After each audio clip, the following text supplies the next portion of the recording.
A terra tremeu e as ruínas iluminaram-se como um clarão. Sob a abóbada acenderam-se fogos multicolores e, de repente, sobre a rocha apareceu uma titânica e horrível figura. Sobre o fundo sanguíneo e ígneo delineava-se claramente a típica cabeça de agorenta beleza, cujo rosto possuía a marca de todos os crimes, paixões e sofrimentos espirituais. As enormes asas dentadas elevavam-se dos ombros e, em cima da testa, os chifres retorcidos, símbolo da besta fera. Ajoelhe-se, maldito hindu, verme desprezível. Ajoelhe-se e reverência o nosso e seu Senhor, pois o seu poder não poderá afetá-lo, rugiu Shelon. O espírito das trevas soltava redemoinhos de fumaça que o vento levava em direção ao mago.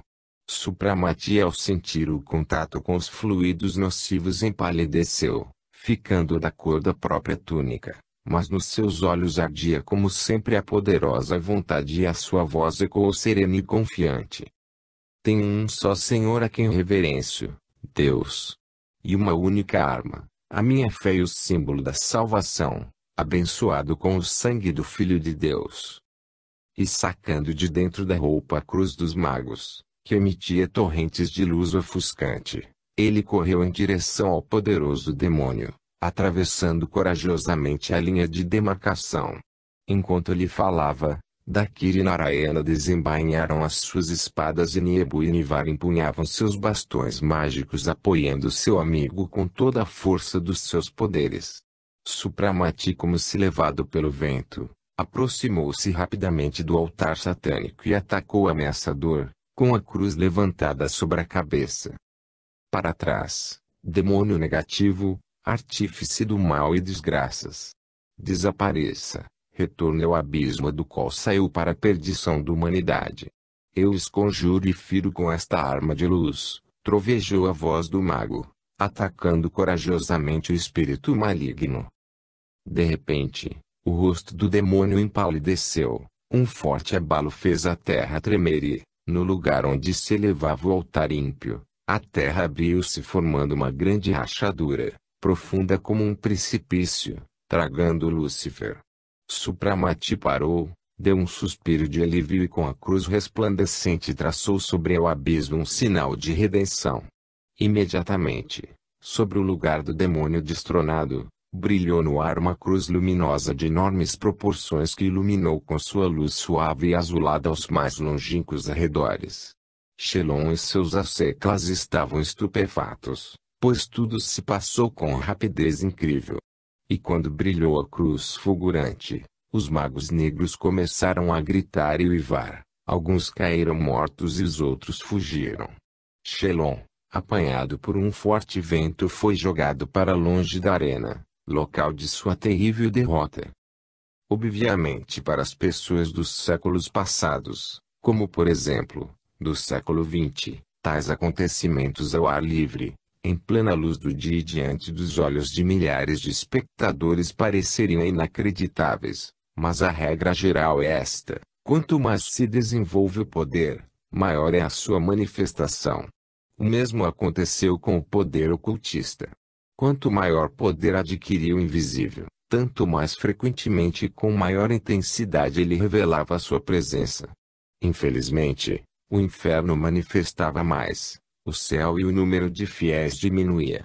Apáticos, indiferentes e desunidos, eles desperdiçavam a sua força e poder, enterravam os dons recebidos, enquanto o quartel-general das trevas, enérgico e ameaçadoramente, abria o seu caminho. O que aconteceu ao público foi indescritível. A multidão, estarrecida e quieta, assistiu ao aparecimento e desaparecimento do demônio. Entretanto, a visão da cruz teve o efeito da queda de um raio. Uns começaram a correr feito loucos, outros, profundamente abalados, olhavam para aquele símbolo tão profanado e há muito tempo esquecido, outrora adorado por seus ancestrais. Neste instante se ouviram no ar sons harmoniosos abafando a gritaria geral e agindo como um lenitivo aos nervos excitados dos presentes, mantendo-os nos lugares. Quando a estranha música acabou, Supramati começou a falar. Aproximem-se, filhos de Deus, e adorem ao seu Criador. Arrependam-se e retornem à fé esquecida. Vocês cegados pelo encantamento dos espíritos das trevas insultaram a divindade. E o que ganharam com tantas maldades e sacrilégios? Vocês quebraram o equilíbrio das forças cósmicas que destruirão o planeta. Eu sou um missionário dos últimos dias e lhes digo, a hora do juízo, anunciada pelos profetas, está mais próxima do que imaginam.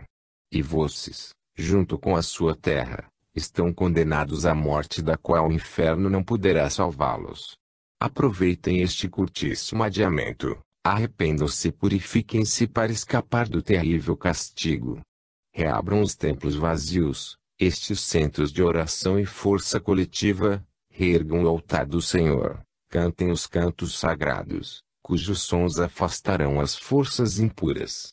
Exorcizem os demônios que se apoderaram de suas almas, destruíram e macularam seus corpos.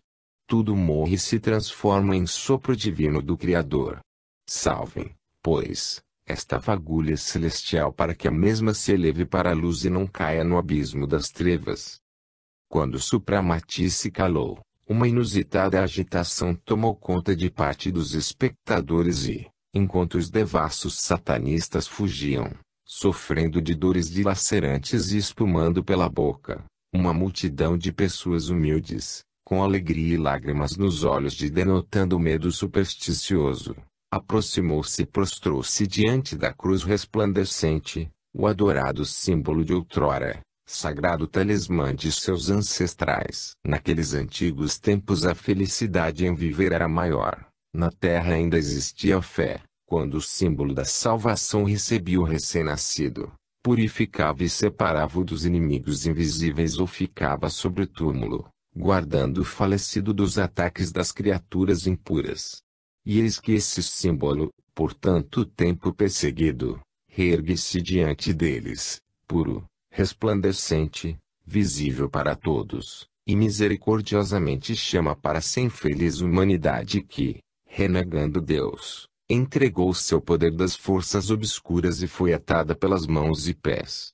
Tomados de um êxtase repentino, estas pessoas que desaprenderam a orar caíam de bruços, elevavam as mãos para a cruz e com as lágrimas nos olhos repetiam as palavras que os magos lhes ensinaram. Tenha piedade de nós, Senhor, e perdoe os nossos crimes. Em resposta a este apelo, nos casos em que o suplicante desafogava toda a sua alma, aconteciam milagres, surdos voltavam a ouvir, mudos a falar e os paraplégicos a movimentar-se livremente. Supramati, deixando a multidão adorando a cruz, voltou para sua parte da arena acompanhado pelos amigos e, quando se aproximava do camarote, viu perto da entrada uma dezena de pessoas cujas cabeças eram envoltas por largas auras. À frente estava Brahma. Com os olhos úmidos de lágrimas, ele estendeu-lhe as mãos e disse, apertando-o contra o peito, parabéns pela vitória, meu querido filho e discípulo. Os outros magos também o abraçaram. A multidão ao ver o grupo de pessoas estranhas em trajes prateados e cercados de aura e de luz tomou-os por santos descidos do céu para aparecerem aos homens. E agora, amigos, vamos passar uns dias no nosso abrigo do Himalaia, porque uma tempestade irá desabar. Os espíritos do caos, o exército das trevas de Lúcifer pretendem vingar-se da derrota por meio da destruição. Mais tarde uma nave espacial diferente, de construção desconhecida para os simples mortais, levou os magos, a uma velocidade estonteante, para um dos seus inacessíveis abrigos. Capítulo 16. A previsão de Brahma logo se confirmou. No dia seguinte, desencadeou-se um terrível furacão jamais visto e durou por 3 dias seguidos, causando muitos estragos. Quando o temporal finalmente se acalmou, a terra estava devastada por centenas de milhas.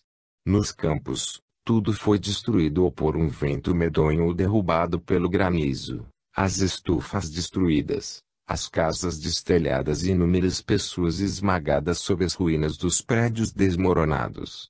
Dando sequência a essa desgraça, iniciou-se outra. Veio um calor tão escaldante que a terra rachou, a água secou nos lagos e rios e os peixes pereceram. As árvores que sobreviveram ao furacão ardiam, perdiam as folhas e pareciam postes queimados. Os animais domésticos morriam feito moscas. A fome crescia gradualmente e graçaram terríveis epidemias. Mesmo as pessoas mergulhadas em ouro, no interior de seus palácios, sucumbiam de inanição e sufocamento em razão de estar o ar impregnado de fumaça da turfa ardente.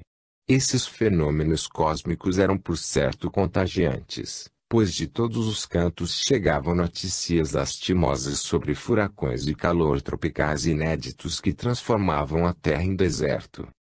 Por uma estranha casualidade, somente o bosque criado por Supramati durante o seu duelo com Shelon resistiu facilmente à intempérie. A crua radiante flutuava tranquila no ar, iluminando com luz misteriosa aquele pedacinho de terra. De suas entranhas jorrou uma nascente de água fria e cristalina. Aos poucos, todo o local foi cobrindo-se de árvores carregadas de frutas, aonde multidões famintas vinham saciar sua sede e fome. Somente os satanistas evitavam o local sem se beneficiar do mesmo, justificando que a água lhes causava dores internas e as frutas eram indigestas. O estado moral das pessoas não era menos lastimoso. Endoidecidos e famintos, em vão clamavam eles pela ajuda de Lúcifer, pois o inferno parecia surdo e mudo às suas súplicas. Ele lhes dera ouro para adquirir o que bem quisessem, inclusive as almas divinas. Agora, de posse de todos os bens, estes foram aniquilados e ultrajados. Deus foi banido dos corações humanos e sobre os homens desabaram terríveis desgraças. Sobrara para a humanidade criminosa apenas o ouro, o qual já não podia comprar nada para abastecer os celeiros e despensas. Tudo fora vendido pela humanidade ao demônio do ouro, riquezas naturais, seivas da terra, florestas verdejantes que sucumbiam sob o machado do negociante, petróleo, carvão mineral e eletricidade. Tudo foi consumido sem a parcimônia precavida de um ricaço sensato, mas com a despreocupação de mente de um esbanjador que não pensa nem no presente nem no futuro, e que com barbárie selvagem sacrifica os legados de seus ancestrais em prol dos deleites efêmeros do presente. Arruinados física e moralmente, as pessoas chegaram à beira do precipício que iria engolir o mundo, que bem poderia sobreviver por mais algum tempo, fértil e verdejante, servindo as inúmeras gerações de escola para o aprimoramento e a purificação. O descontentamento das massas começou a se revelar tanto mais veemente quanto perigoso, pois a turba depravada e desacostumada a obedecer não conhecia qualquer tipo de freio. O povo se juntava diante do palácio de Shelon, exigindo, insistente, aos gritos e ameaças, que ele pusesse termo ao calor escaldante e abrasamento da terra. Você é filho de Satanás, equivale a Deus e submete os elementos. Então, acabe com a seca, dê-nos pão e água. Ou, ameaçando com punhos cerrados, as pessoas gritavam desatinadas: não queremos mais seu ouro, queremos ar, pão e água. Prove que você é poderoso, que não é farsante nem gabola, já que foi vencido pelo hindu. Foram vocês, satanistas, que chamaram sobre nós ira de Deus, gritavam outros. Lá, onde a cruz paira no ar, há uma grande fartura de frutos e água. Devolva-nos o antigo Deus, restitua-nos a fé anterior, caso contrário não sobrará pedra sobre pedra de seu palácio e nós destruiremos todos os seus templos. A indignação crescia a cada dia. Princípio de uma guerra interna já se podia sentir em vista da fome e sede terríveis que assolavam a terra e os homens. Nas ruas ocorriam combates sanguinários. Os rebeldes atacavam os satanistas onde quer que eles se encontrassem, armando-se de crucifixos de ferro e madeira. Invadiam templos satânicos, demoliam altares e quebravam estátua de Lúcifer. Eram assassinatos ensandecidos, rebeliões, desespero, A turba enfurecida procurava por Shelon para aniquilá-lo, mas este parecia ter sumido, sem aparecer algures. As informações que chegavam de todas as partes davam conta de que o quadro de ódio e pobreza era geral, enquanto que a natureza imperturbável prosseguia em seu afã destruidor. O sol queimava implacavelmente, iluminando o deserto estéril e os cadáveres em decomposição de homens e animais. Jamais o desprezo ao ouro tomou tais dimensões. De bom grado ele seria trocado aos punhados por uma caneca de água, um pedaço de pão e um sopro de ar fresco e puro. Pela primeira vez, provavelmente, o vil metal tornava-se morto e inútil nas mãos de seus proprietários. O tumulto e o clamor dessa guerra fratricida, sem trégua ou misericórdia, não chegavam até Shelon, escondido no subterrâneo.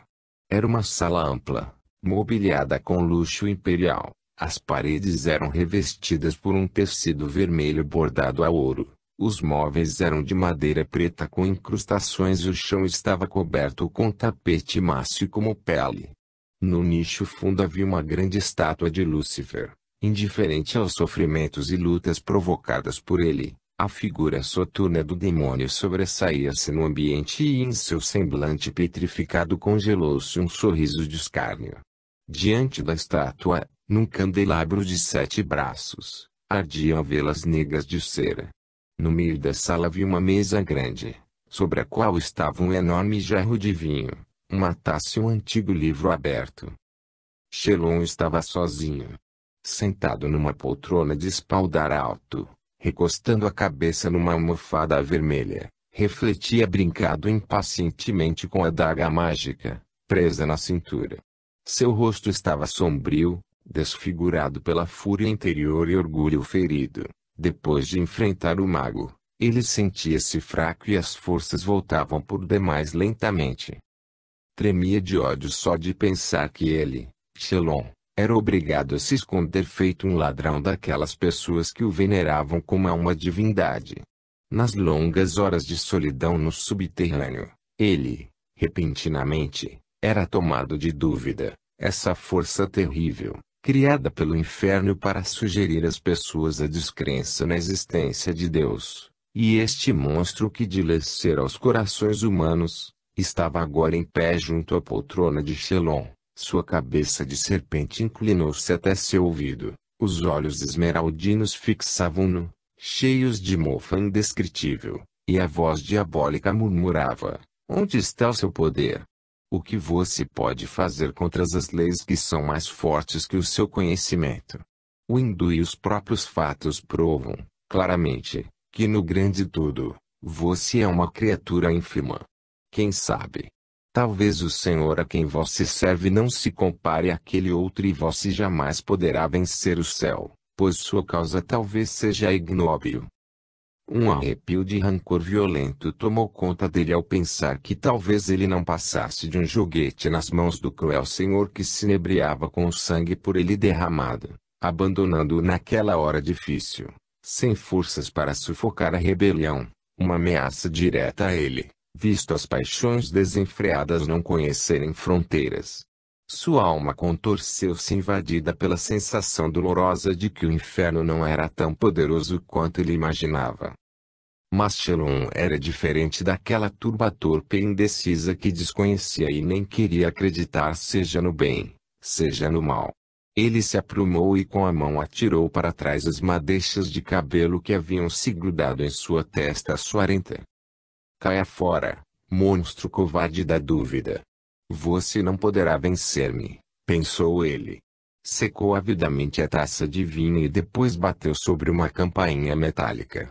Ao seu chamado veio Madin. Eu quero chamar Lúcifer e exigir sua ajuda, bradou Shelon. Está na hora de pôr um fim a todas essas desgraças. Ele deve ter meios para indicar-me a saída, revelando o prometido segredo da essência, a fonte da vida. A lei é uma só. Peça e receberá, bate e a porta se abrirá. Tanto faz a porta em que você estiver batendo, a do céu ou a do inferno. Se você sabe exigir, uma se abrirá em algum lugar. Preocupado e absorto, Madin ajudou nos preparativos, iniciados imediatamente. Diante da estátua de Lúcifer, eles acenderam as trípodes com ervas resinosas, fizeram a defumação e apagaram as luzes. Agora somente as velas negras de cera e a chama fumegante das trípodes iluminavam a sala. Shelon pegou um tridente e ficou descalço, enquanto Madin postou-se de joelhos diante dele com um livro aberto em cima da cabeça. Com uma voz estrídula, Shelon começou a ler fórmulas mágicas, fazendo sinais cabalísticos com o tridente, que batia no chão em lugares específicos, e aumentando a velocidade da recitação de fórmulas. Logo toda a sala subterrânea se encheu de fumaça multicolorida que pareceu dissipar-se, dando lugar a uma verdadeira legião de diabos de todas as cores e tamanhos, que voavam em volta daquele que os invocara. No mesmo instante, no fundo negro do livro, desenharam-se em linhas ígneas alguns sinais cabalísticos e os capetas desapareceram como se varridos pelo vento. Em seguida, retornaram trazendo com visível dificuldade um grande punhal com diversos sinais cabalísticos que fosforeciam na lâmina negra. Shelon pegou a arma mágica e fez um sinal com o tridente. Os diabinhos sumiram e as trípodes se apagaram. Com a voz rouquenha, ele ordenou que Madin acendesse as lâmpadas e ao examinar atenciosamente os sinais na lâmina, disse suspirando aliviado: "É necessário preparar o sacrifício exigido por Lúcifer e, depois ele nos levará ao local onde jorra a essência primitiva que recupera as forças da natureza." 2 dias depois, encontramos Shelon longe de Kizargrado, nas montanhas do Líbano. Uma ampla caverna subterrânea foi adaptada para invocações a pedido de Lúcifer. As tochas, enfiadas entre as pedras, fumegavam e com uma luz avermelhada iluminavam um quadro diabólico e repugnante.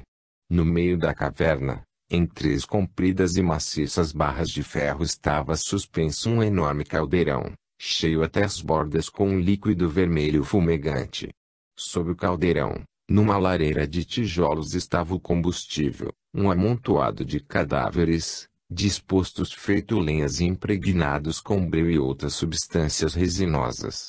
Um cheiro nauseante de carne queimada tomava conta da caverna e a fumaça espessa ia para o alto e lá desaparecia, saindo, provavelmente, através de fendas. Shelon e Madin, ambos nus, com ganchos de ferro nas mãos, cuidavam do fogo. Mas assim que o cozido nojento começou a ferver, eles largaram as ferramentas. Shelon pegou a forquilha mágica e Madin, o livro negro, que ele colocou sobre a cabeça, ficando de joelhos diante de seu mestre. À medida que Shelon lia as fórmulas e desenhava sinais cabalísticos, uma miríade de pontos negros começou a surgir da fumaça, tomando a forma de uma legião de capetas. A caverna povoou-se de gemidos e gritos agônicos. A terra tremeu com uma forte explosão e do caldeirão surgiu a figura medonha do demônio, vencido por Supramati durante o duelo mágico. Uma crueldade infernal deformava-lhe sinistramente as belas feições, os olhos injetados de sangue cintilavam, e entre os lábios rubros brilhavam os dentes pontiagudos de uma fera. O ser medonho levantou-se e sua voz surda fez-se ouvir. "Eu vim ao seu chamado, Shelon e Exodote, e lhe darei meios de vencer a terra de novo.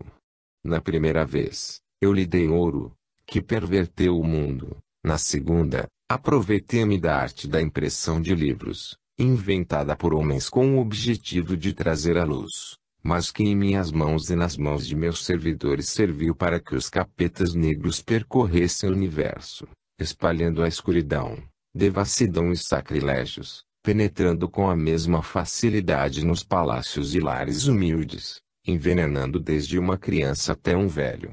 Entrego-lhe, agora, a minha terceira dádiva, a vida eterna, a colheita sem labor, os prazeres sem limites nem doenças.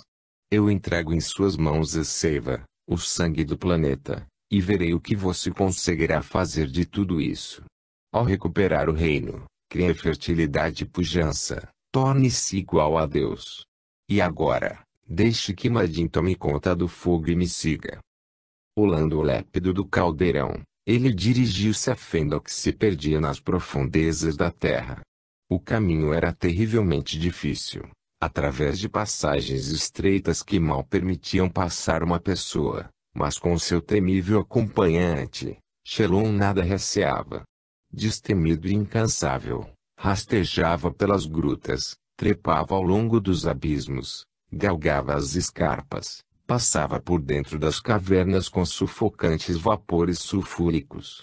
Finalmente eles alcançaram uma ampla gruta, cheia de vapor prateado e luz ofuscante que se refletia em estalactites multicoloridas, dando-lhes um aspecto de um tecido bordado com pedras preciosas.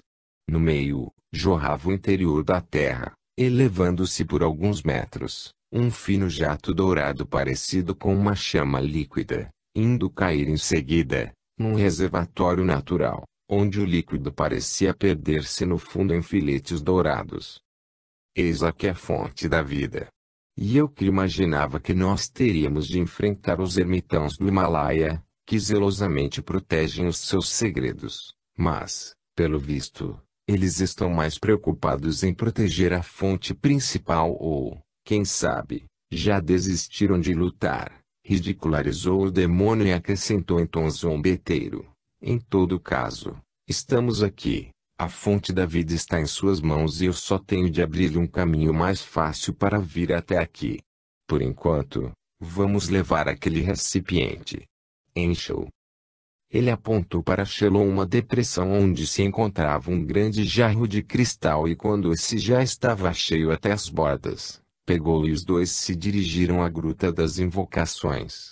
Quando lá chegaram, Lúcifer mostrou a seu discípulo o método de se utilizar da terrível substância e completou.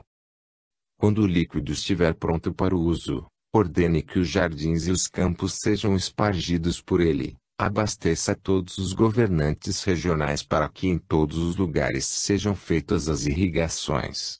Convém ainda, que o ar seja pulverizado pelo líquido para sua purificação. O que temos por enquanto é suficiente, mas devemos achar uma forma mais fácil de pegar o elixir. Indicando o melhor meio de levar à gruta a essência primeva, o terrível demônio se enfiou lentamente no caldeirão e pareceu dissipar-se dentro do sangue que lá fervia. Ficando novamente a sós com Madin, Shelon aprumou-se, orgulhoso com seu triunfo e raiva saciada. E então Madin? Você é um grande idiota por ter ousado duvidar de mim e tremer diante do hindu. Entende agora que forças eu tenho na mão.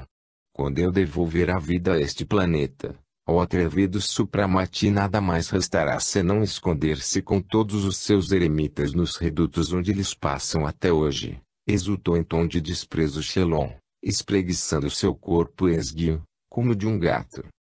Oh! Você é o autêntico Senhor do Universo e o seu poder não tem igual, exclamou Madin, jogando-se aos pés e respeitosamente beijando as mãos de seu nefasto soberano. Algum tempo depois correu um boato que mais tarde chegou ao mundo inteiro, não tão rápido como antigamente, pois os telefones só funcionavam aqui e ali e o telégrafo sem fio pior ainda. As naves espaciais não conseguiam levantar voo numa atmosfera densa e escaldante, voavam muito baixo e os desastres eram frequentes. Apesar de tudo, tornou-se pública, com a rapidez possível, a informação de Shelon e Exodote, em tom ufanista, de que ele tinha o segredo de devolver ao planeta ar puro, água em abundância e a fertilidade de outrora.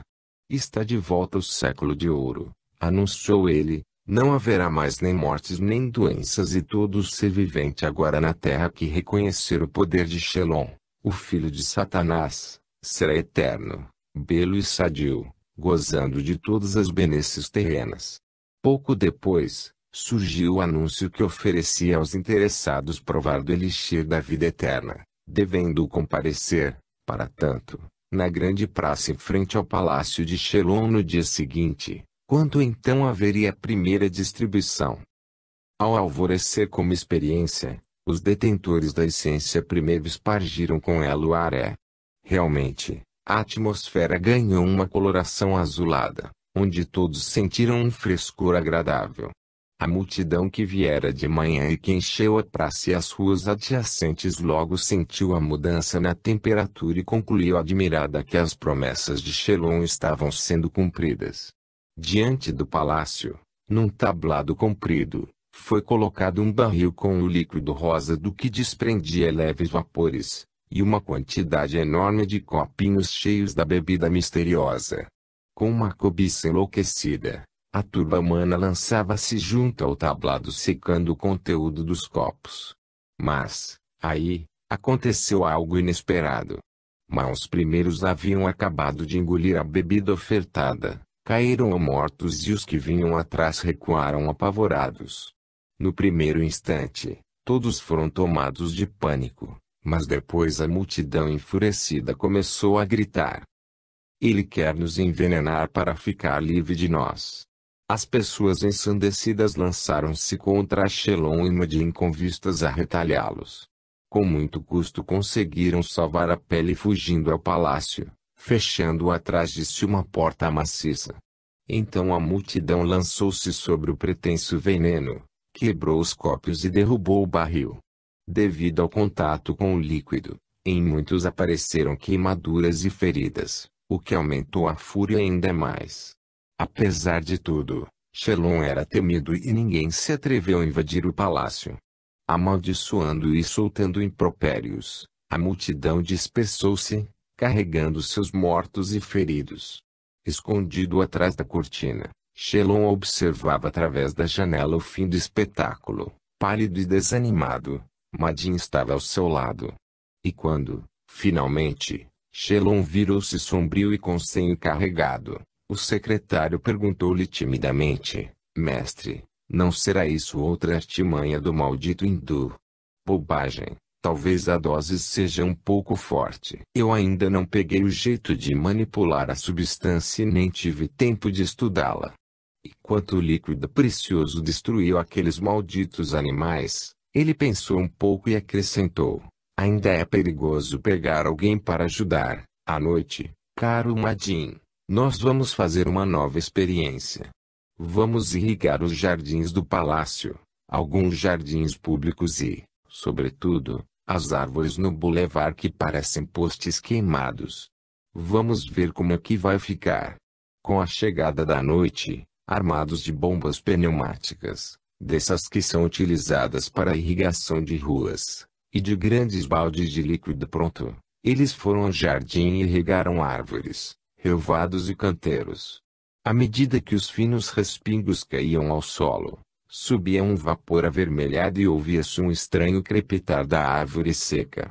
Depois eles irrigaram o jardim público vizinho, uma parte do bulevar, e o que sobrou do líquido jogaram, ao voltarem para casa, no lago do parque público praticamente seco.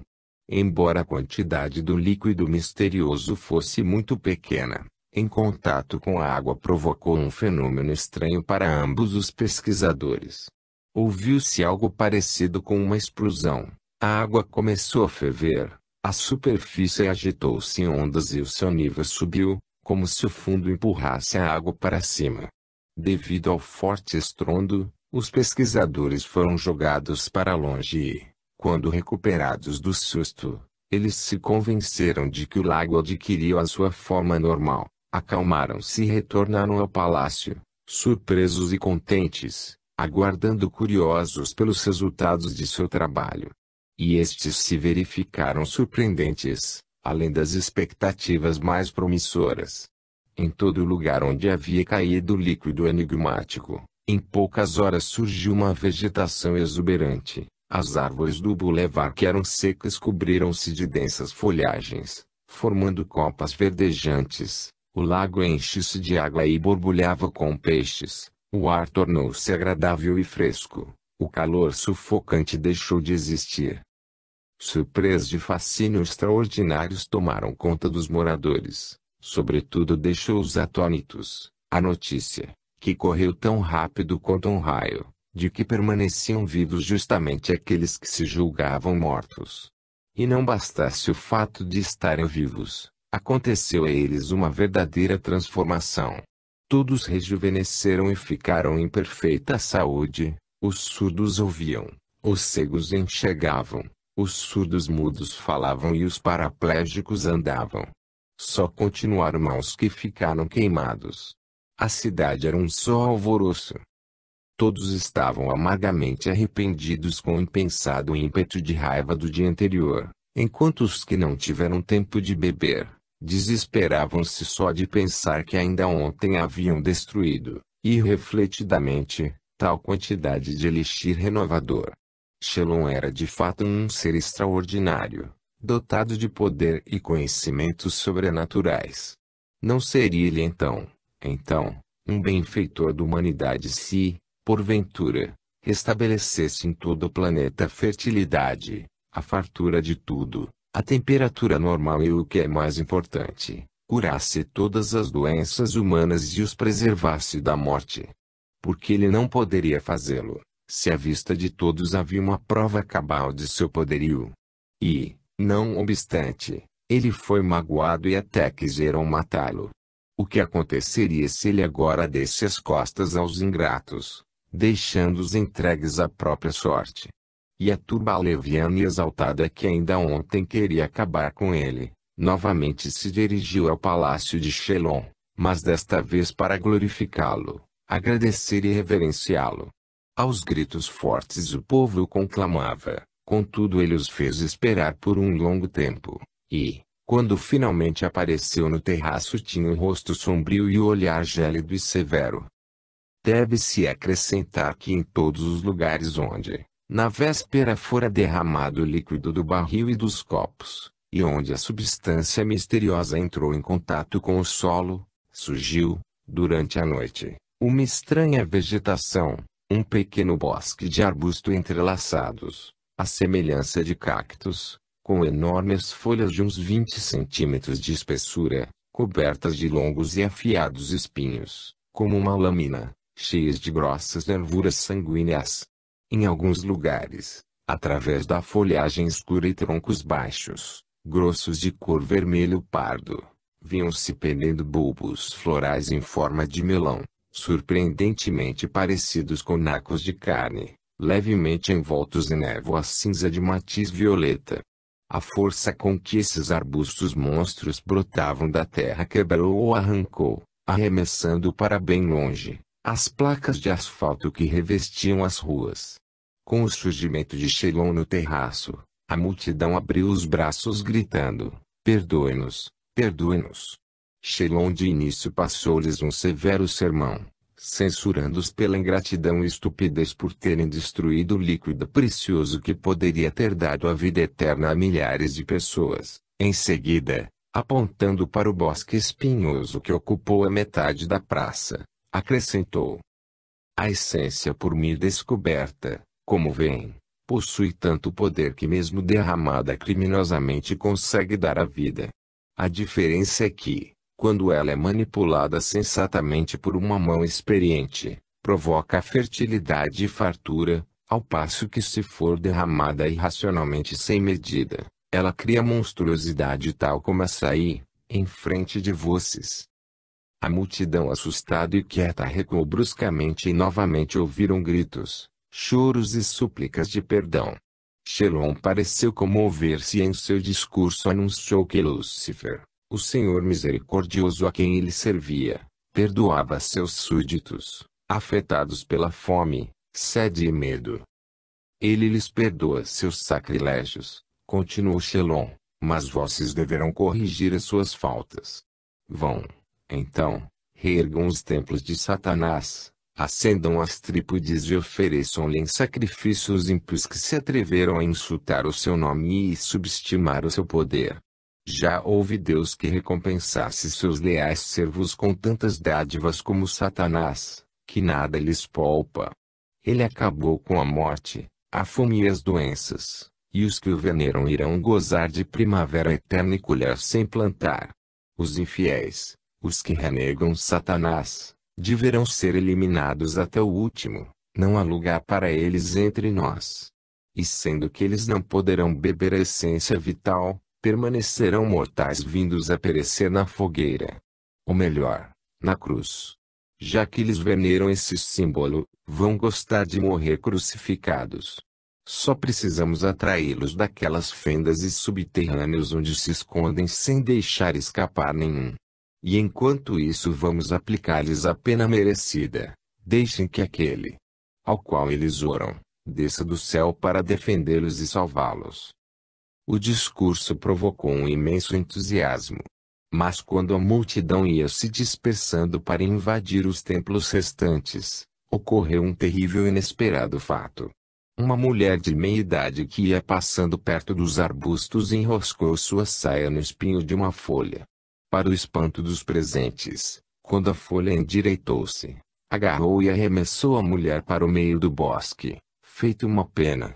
No mesmo instante, das folhas surgiram longos e delgados caules antes despercebidos, grossos como braços. Em suas pontas havia cuvos acúleos, feito uma mão com garras. Instantaneamente essa cordoalha viva envolveu e derrubou sua vítima, ocultando assim o final de um drama fatal, pois os gritos da infeliz haviam cessado. A multidão ficou estupefata, mas o engenhoso Shelon bradou em voz alta: eis o lugar onde nós vamos lançar os veneradores da cruz. Essa tortura equivale a uma fogueira e os ermitãos do Himalaia serão os primeiros a experimentar esse tipo de morte. Algumas manifestações de apoio se ouviram em resposta, mas a impressão deixada pelo acontecimento era por demais deprimentes para ser retomado o entusiasmo. A multidão dispersou-se às pressas, tratando de abandonar a praça o quanto antes. Mas, a partir daquele dia, em todos os cantos da terra iniciou-se uma atividade febril. Shelon enviava, ininterruptamente, grandes quantidades do líquido misterioso a todos os governantes regionais, sob cuja direção era feita a irrigação, trazendo efeitos surpreendentes. O mais impressionante era a rapidez com a qual surgia e se desenvolvia a vegetação. Qualquer lugar que tocasse aquele extraordinário orvalho, o solo estéril transformava-se em jardins verdejantes, e, com tal rapidez, como se os anos contassem em dias. A agitação no meio dos cientistas era enorme, e, vão tentavam analisar a inédita substância. Ela não se decompunha e os seus elementos continuavam incógnitos. Sem poderem conhecer a razão, restringiam-se à simples constatação dos fatos. E a terra de fato se transformava em paraíso. A vegetação era exuberante, os rios encheram-se de água e peixe, em todo lugar nasceram fontes de água. A velhice deixou de chegar e a população rejuvenescida e florescente parecia estar repleta de vício até então desconhecido. Capítulo 17. Aguardando pelo momento em que os inimigos os desafiariam para a última e grandiosa batalha, nossos amigos se retiraram para um dos palácios do Himalaia, o mesmo aonde, como vimos antes, havia falecido Olga. Novamente Dakir, Narayana e Supramati tornaram a morar sob o mesmo teto, e pela amplitude do palácio cada um poderia imaginar-se em sua própria casa e entregar-se, a sós, a seus afazeres e reflexões. Certa noite, Supramati se sentara sozinho no terraço, onde Olga costumava passar as horas angustiantes de seus últimos dias na terra. As lembranças avolumavam-se diante dele a imagem de encantadora mulher, que o amava com todo o ser, erguia-se viva em sua memória. Subitamente, a imagem da igreja do mosteiro cavernal no Monte Sinai surgiu-lhe nitidamente genuflexa. Diante do altar, embevecida em fervorosa prece, estava a jovem prioresa da comunidade. Em seus pensamentos pairava a imagem de Supramati, tal como ela o encontrara em sua visita à gruta, e toda sua alma se entregava à prece. Enviando o divino, revele-me quem é você e diga-me seu nome. Todo o seu ser se agitou quando vi e fui ao seu encontro. Eu o conheço, venero e amo como a um enviado de Deus, mas quero saber o seu nome. Um sorriso perpassou o belo semblante do mago. Ele levantou a mão e de seus dedos delgados cintilou uma faixa de luz que parecia alcançar e envolver a jovem ajoelhada em prece. Os olhos dela se fecharam e o corpo deixou-se cair sobre os degraus. Quase no mesmo instante, junto à adormecida, surgiu uma sombra clara e transparente que, com a velocidade do pensamento, voou para o espaço e parou junto ao mago. Densificou-se e tomou o aspecto humano. Era Olga em sua atual encarnação. Sua cabeça estava envolta numa aura dourada. Supramati levantou-se, pegou a mão da visão e a beijou. Os olhos dela se iluminaram de alegria indescritível. Supramati. Agora eu sei o seu nome e o reconheço. Sua imagem sempre viveu, inconscientemente, em minha alma como um ideal inacessível. Murmurou em voz fraca, mas nítida. Você não me esqueceu, coração fiel, apesar de muitos séculos de nossa separação, das provações penosas e das novas formas que o seu espírito adquiriu? Perguntou Supramati emocionado. Esquecê-lo? Seria isso possível? Não, não faça tais indagações tolas. Diga-me, antes, se eu trabalhei o suficiente para permanecer junto a você e ser sua discípula. Não existem provações nem sofrimentos que eu não possa assumir com alegria para merecer essa sublime recompensa. Mas talvez o meu amor a você deverá purificar-se ainda mais. Não, minha querida, ame a mim como lhe sugere o seu coração, porque seu amor é puro como é pura a sua fé.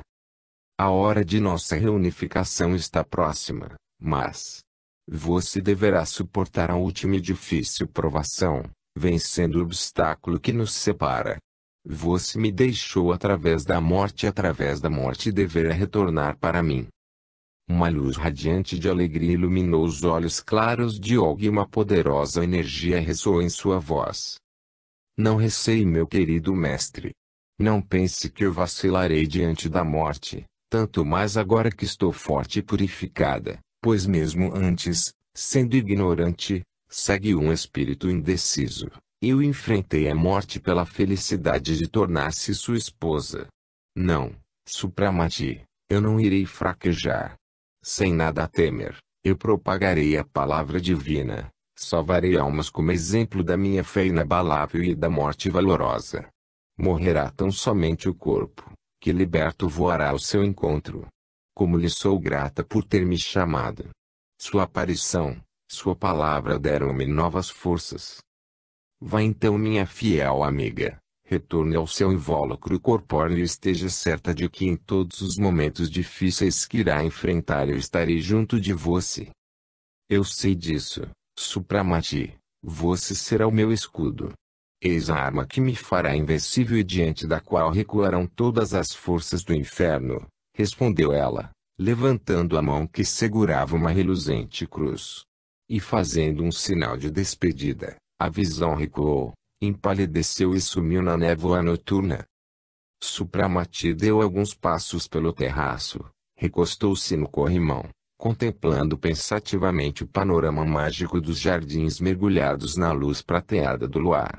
Repentinamente ele foi tomado por um sentimento cruciante de piedade pela destruição antecipada da terra, ainda tão bela. Sem poder dar-se conta do tempo que passou em suas reflexões, um leve som o despertou dos devaneios. Estremecendo, ele virou-se rapidamente e exclamou alegremente, estendendo as mãos em direção de Ebramar. Mestre, como estou feliz em vê-lo! Acabei de pensar em você. Ou será que você ouviu o meu chamado? Justamente. Eu ouvi o seu lamento em razão do fim de nosso planeta e vim consolá-lo, respondeu Ebramar rindo. De fato, estou sendo atormentado pela ideia de que a Terra, nossa Terra, deverá morrer. Diga-me, não haveria uma forma de salvá-la? Pois há tantos fluidos puros que se elevam, tantas mortes que serão voluntárias pela grandeza do ideal divino, e junte-se a isso a ajuda de nossa ciência. Não poderíamos tentar preservá-la? Eu sinto como se devesse morrer algo próximo e caro, enquanto estou sem fazer nada. Eu entendo, caro amigo, disse suspirando Ebramar. Será que você pensa que nós não sofremos ao imaginar que teremos de abandonar o nosso lar, onde nos tornamos o que somos agora? Somos impotentes, entretanto, diante das terríveis leis cósmicas que foram acionadas. Como você irá parar a explosão de uma dinamite se o estopim já está aceso? O caos embrenhou-se por tempo demais, aos poucos corrompendo e pervertendo as pessoas. Os servidores do mal mantiveram essa derrocada e contribuíram com todos os meios para a destruição dos focos da fé, pureza e luz, que, de certa forma, mantinham o equilíbrio. E, agora, o Demente Shelon, distribuindo sem limite nem medida a essência primeva, transborda a taça da morte e acelera a catástrofe. Diante de tais circunstâncias, o que nós poderemos fazer? Você está certo, mestre. A minha esperança era absurda e foi-me sugerida pela fraqueza, sentimento de medo diante de um novo mundo para onde teremos de ir, assumindo essa terrível responsabilidade. E verdade, a responsabilidade é enorme e ao mesmo tempo mais difícil em função de que nos deveremos trabalhar sozinhos, pois os nossos dirigentes estão se transferindo para um sistema superior. Mas, se a tarefa é grande, por consequência, a recompensa não será imensa a alegria de levar pelo caminho do bem os povos nasciturnos, estabelecer leis sábias, que no decorrer dos infinitos séculos irão manter a harmonia ou dirigir a humanidade vacilante em seu caminho da ascensão. Foi-nos dada a oportunidade de criar os séculos de ouro, sermos cientistas e legisladores, czares lendários, que na memória popular serão lembrados como deuses, personificados em corpos humanos, czares das dinastias divinas. E, como última recompensa, nós nos libertaremos deste corpo putrescível para, purificados e límpidos, retornarmos à morada natal eterna. Ebramar animou-se. Os grandes olhos negros pareciam admirar no espaço uma visão resplandecente e os olhos de Supramati também faiscaram. E onde é que fica esse mundo no qual será representado o último ato de nossa extraordinária existência? Em que estado de desenvolvimento ele se acha agora, mestre? E um mundo de nosso sistema, invisível para os nossos olhos e bastante distante. Quanto ao nível de seu desenvolvimento, ele está completamente formado, pois lá existem raças humanas, fauna e flora.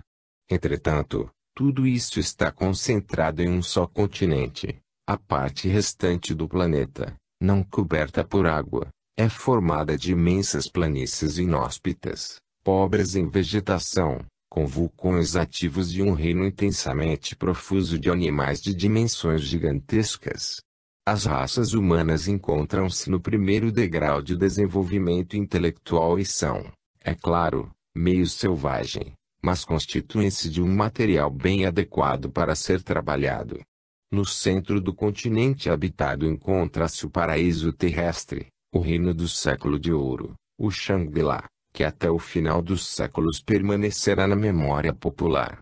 E esse paraíso acha-se junto à principal fonte da matéria primordial, onde a natureza profusamente saciada com a essência vital já revelou essas riquezas de um novo mundo, concentrando recursos vegetais, minerais e animais. É lá que nos desceremos, buscaremos um lugar para nossos arquivos, ergueremos templos e palácios e de lá iremos governar o mundo a nós confiado. Não teremos a necessidade de beber mais o elixir vital, pois os nossos organismos já terão adquirido uma força vital extraordinária. Nosso tempo de vida será longo, vida de patriarcas, e aqueles que nós levarmos serão os pioneiros da civilização, a quem nós indicaremos o caminho. Quer ir até o seu novo lar? Perguntou sorrindo Ebramar, ao notar o interesse com que o ouvia Supramati. Eu tenho de ir até lá e vim com a intenção de convidar você, Dakiri e Narayana para me acompanharem. Supramati revigorou-se como se estivesse eletrizado. Ah, como você é bom mestre! Eu sonhava com isso, mas não ousava esperar tal graça, exclamou Supramati, apertando efusivamente a mão de seu dirigente. Estou vendo, meu querido discípulo, disse rindo Ebramar, batendo-lhe no ombro, que embora seja um mago com 3 fachos, o velho Adão da curiosidade ainda está vivo em você. Olhe, não vá querer, sendo lá um simples turista, provar da massa da árvore de conhecimento do bem e do mal. Supramati riu também. Vamos avisar os nossos amigos. Arrumem suas coisas, vão até minha casa, e à noite, partimos para a excursão. Arrumar as coisas. Está brincando, mestre? Será que precisamos levar alguma coisa além de nós mesmos? E para quê? Eu sugiro que cada um leve um saco de viagem com os objetos que queira guardar. A notícia sobre a viagem ao local de suas futuras atividades entusiasmou Dakiri e Narayana, e eles rapidamente arrumaram seus pertences. Supramati e Dakiri pegaram um grande escrínio metálico com diversas lembranças e preciosidades mágicas, enquanto que a bagagem mais volumosa foi de Narayana. Ele juntou numerosas joias, verdadeiras maravilhas da arte de joalheria, e incluiu até um monte de esplêndidas rendas para as damas, o que provocou um riso geral. 2 horas depois, todos se dirigiram à casa de Ebramar e ao entardecer subiram na plataforma da montanha, de onde outro dia tinham partido para inspecionar a gigantesca nave destinada à imigração da Terra moribunda. Com o mesmo formato, mas de tamanho reduzido, a nave espacial flutuava, amarrada à plataforma. Ebramar fez entrar seus discípulos, fechou hermeticamente a porta, depois mostrou a nave. Eles acomodaram a bagagem nas cabinas laterais do salão da aeronave, comprido, mas estreito. Sobre a mesa, que ficava no meio da sala, havia um jarro e um cesto de pães pequenos e escuros que derretiam na boca. Beba ao sucesso de nossa viagem, propôs alegremente Ebramar, enchendo as taças, que os discípulos tomaram à sua saúde. A seguir cada um comeu um pequeno pão e Ebramar disse-lhes para ocuparem 3 poltronas que se encontravam no salão. Cortando com descarga elétrica as amarras, Ebramar acionou as máquinas da nave, que começou a levantar voo rapidamente. Agora fiquem quietos enquanto eu for dirigindo, disse Ebramar. Os amigos recostaram-se quietos no espaldar de seus assentos, caindo, imediatamente num sono pesado. Alegre e sonora voz do mestre, finalmente, despertou-os. Bem, levantem-se, dorminhocos. Faz 10 dias que vocês estão roncando, e eu acho que já é suficiente. Surpresos e embaraçados, os amigos levantaram-se. Meu Deus! Por que é que nos deixou dormindo tão desavergonhadamente, mestre? Censurou Supramati. Foi melhor assim, acalmem-se. Eu só brinquei e vocês não têm culpa nenhuma por terem dormido tão profundamente, respondeu Ebramar. Reconheço, eu os fiz dormir de propósito, pois é a minha primeira viagem para lá e tive receio de que vocês, com a sua tagarelice, fossem me atrapalhar na manutenção do rumo desejado. Contudo, estamos nos aproximando do nosso objetivo. Venham perto das janelas. Com a pressa compreensível, os 3 baixaram uma placa metálica que escondia um vidro grosso e olharam através da janela. A nave ia com tal velocidade estonteante que era difícil distinguir os objetos. Entretanto, seus olhos experientes conseguiram divisar abaixo deles uma superfície infinita de água, separada por imensas regiões cinzentas, ora seccionadas por gigantescas cordilheiras. Aos poucos a velocidade foi diminuindo, a nave desceu numa depressão coberta de vegetação e cercada por altas montanhas. Mais alguns minutos e a roda dianteira parou de girar lançando faíscas. Por fim, a aeronave parou com leve sacolejo. Ebramar abriu a porta e saltou lépido para o solo. Emocionados, os discípulos seguiram-no e, involuntariamente, todos caíram de joelhos. Após uma breve, mas arrebatadora oração, eles beijaram respeitosamente a terra do seu novo lar, aquela terra virgem que pela vontade do Eterno lhes era confiada para nela serem introduzidas as suas leis. Somente depois, eles se levantaram e curiosos passaram a vista ao redor. Achavam-se num imenso platô, circunvizinho, por um lado, de altas montanhas e, de outro, de terraços que desciam até a planície coberta de vegetação exuberante. Da altitude em que se encontravam, divisava-se um fascinante panorama. Bem na linha do horizonte via-se uma